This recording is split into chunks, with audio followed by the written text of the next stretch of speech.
And I think that's because, like, as humans, we just are, so can be all over the place. And the fact that my wife chooses every day to wake up and choose me and put me first and is like, it's extraordinary.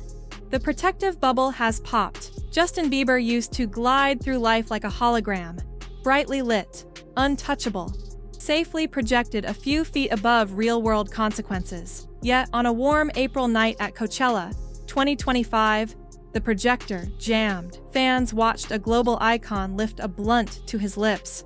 Ordinary for most adults, except his 15-year-old brother Jackson hovered inches away.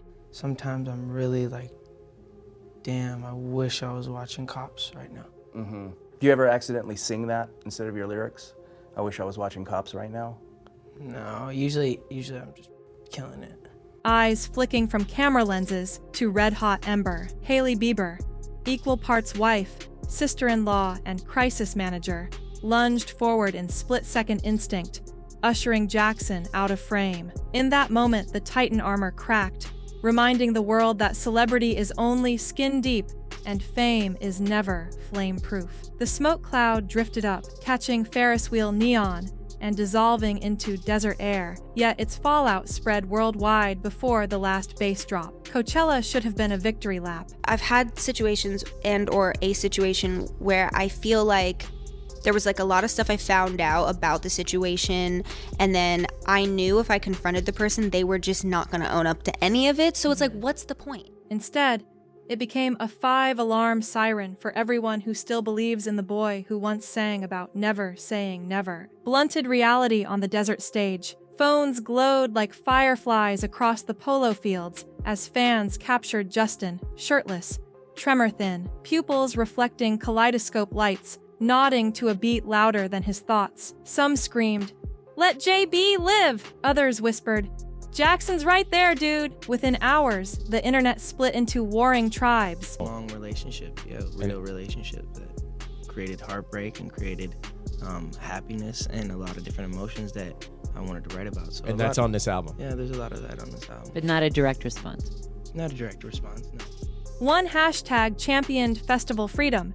Another begged authorities to intervene. Both sides replayed the same clip, but saw two different movies. Hailey's intervention became its own meme. The steely partner steering a younger sibling to safety, while her husband faded into haze. Comment sections filled with armchair psychiatrists diagnosing everything from burnout to something way harder than weed. But the scariest detail wasn't the blunt. It was Justin's blank stare, the slow head bob that looked less like rhythm and more like sedation. I went to the Anne Frank Museum, and they'd said that she was into pop culture, and at the end of an over 2-hour visit, I said I hope she would have been a believer. And Coachella was only the first verse of a chorus nobody wanted stuck in their head. Coffee shop meltdown. 12 hours earlier, Justin stormed vintage coffee house in Indio. Paparazzi blazing like strobe lights. "Money!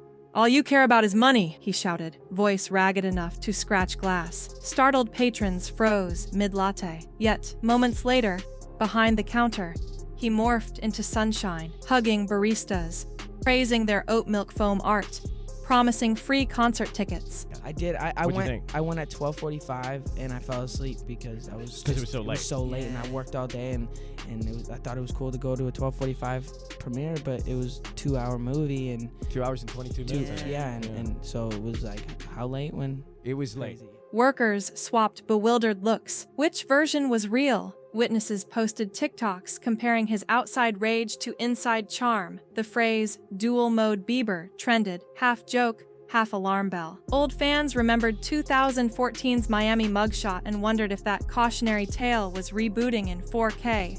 Those whiplash mood swings, insiders claim, trace back to a pattern money can't mask. Friends or enablers? Study any backstage clip and you'll spot them.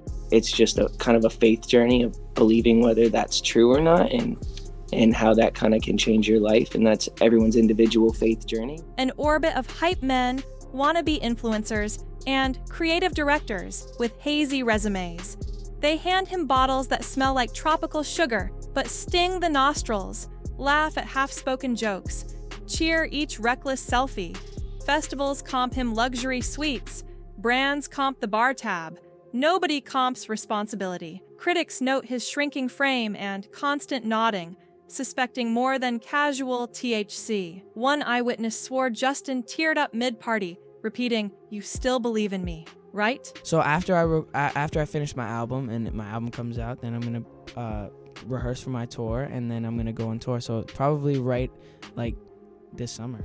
The crowd yelled back affirmation, but their eyes darted toward cameras first. Clout is currency. Every festival pass has fine print. The moment your hero stumbles, you're both content and accomplice. And while Justin drifts, the one person patching the hull is taking on water herself. Hailey's silent battle. To Instagram, she's a dewy-skinned mogul pushing road-ready skincare.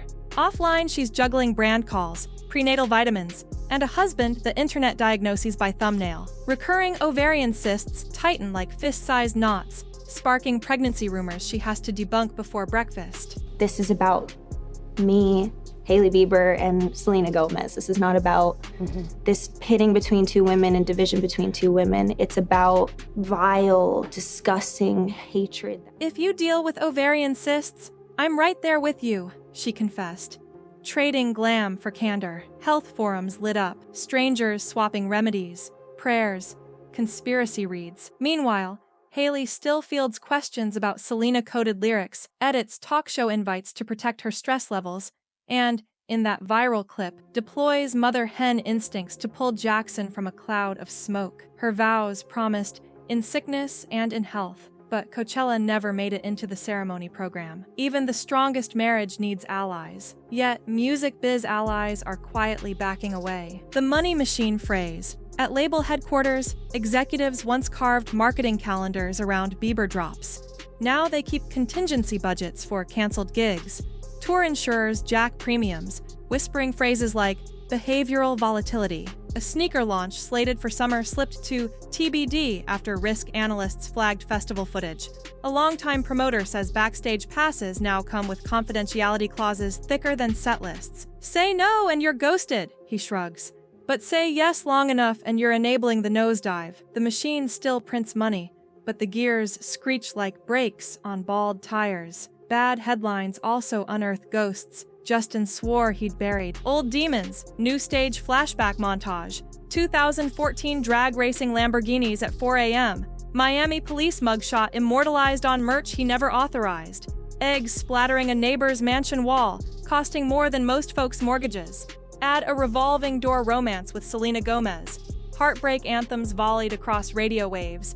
And you had a fallen angel narrative tailor-made for tabloids. Then came the redemption arc, tearful purpose tour sermons, late-night baptisms in hotel pools, a Lyme disease reveal that silenced skeptics for a heartbeat. For a while, he wore renewal like a custom suit. But relapse keeps a calendar, waiting for overdue appointments. Festival smoke rings now look like Deja Vu filmed in 8K, only the stakes grew. A wife, a baby, multi-million-dollar ventures, and millions of viewers ready to live stream every misstep. Fans don't fear another mugshot. They fear a memorial montage on award show night. Industry veterans see red flags and say so, but the camp fires back twice as hard. Insiders speak and clash. Producer Pooh Bear, architect of Despacito remix, and What Do You Mean? Softly admits, whatever he's weathering, I just pray. Meanwhile, Justin's official reps brand recent exposés reckless fiction. Anonymous crew members paint a grimmer scene. Hotel rooms littered with half-empty prescriptions that aren't all his, argued one. Others insist he's healthier than anyone judging him. These dueling portraits hang side by side in the gallery of public opinion. One canvas shows a misunderstood artist, the other, a runaway train. Which sells for more clicks? The gallery owners, media outlets, don't care, as long as attendance keeps rising. So what happens when the runaway train meets a fork in the tracks? Crossroads in the spotlight. Somewhere in a nursery catalog sits a crib Justin helped choose, though insiders say he hasn't laid eyes on it in weeks. Studio time stalls. Engineers gripe that sessions begin at midnight, end at sunrise, and yield voice notes too raspy for radio. Streaming numbers remain robust, for now, but the algorithm is fickle. It rewards mystique, not meltdown. Imagine two doors. Behind the first, a clinic tucked in the mountains. No phones, No VIP wristbands, just counselors, 12-step worksheets, and the hard silence of self-inventory. Behind the second, endless encore nights, bottomless bottles, and a world that will watch until the last shaky selfie becomes a trending RIP tag. Fame is forgiving, until it isn't. Vocal cords surrender, hearts give out, and search histories turn elegiac. Yet there's one ingredient critics forget: Justin's stubborn faith, the thing that pulled him back last time. The faith factor. Before each show, he still sketches a cross on his forearm with Sharpie, an echo of church basement worship sets that grounded him between teen megastardom and adult chaos. Pastor friends text him Bible verses. Sometimes he replies at 3 a.m., "Need prayer." Those moments fuel hope. Maybe the kid from Stratford, Ontario, still hears that still, small voice under the roar of 90,000 fans. But faith without follow-through is gym membership without workouts. Sources claim spiritual mentors get sidelined when party promoters roll through with bottles that cost more than sermon budgets. Redemption stories play well on streaming docs. Living them day to day is harder when temptation tips 20%. And surrounding all of it is a digital echo chamber that never sleeps. The social media tilt. Every scroll wheel spin decides narrative tone. 1 second, a TikTok edits Justin's Coachella stumble into slapstick. The next, a heartfelt fan thread catalogs his charity work. Cleft palate surgeries funded, school scholarships paid in full. The algorithm isn't moral, it's magnetic, pulling eyeballs to whichever poll sparks stronger emotion. Cancel culture lurks but hasn't pounced. Concern culture battles it out with cynicism, in comments like, "Get help," versus, "He's rich, who cares?" The wild card is Gen Alpha viewers who weren't alive for Baby Bieber mania. They're meeting him as a cautionary meme first, idol second. Once a narrative solidifies on their For You page, rebranding can take longer than a global tour. So the spotlight tightens, forcing one final question. The unwritten chorus fame built Justin Bieber a palace of LED lights and lavish acoustics. Impulse threatens to burn the drapes and tarnish the platinum records. As another festival sunset bleeds into pre-dawn blue, fans, critics, and casual lurkers all hold their breath. They're waiting to see which fire Bieber extinguishes first. The one scorching his empire, or the slower, smokier one inside his chest that whispers, "Just one more hit, one more night, one more cheer." Because when the last guitar riff fades and the crowd's roar turns to wind, a terrifying quiet remains. In that silence, only Justin's heartbeat and his newborn sleepy breaths will echo back. The chorus of advisors, stands, and detractors will be gone. The final hook is his alone to write, and the world can only hope he starts by listening to the stillness before the music cues again.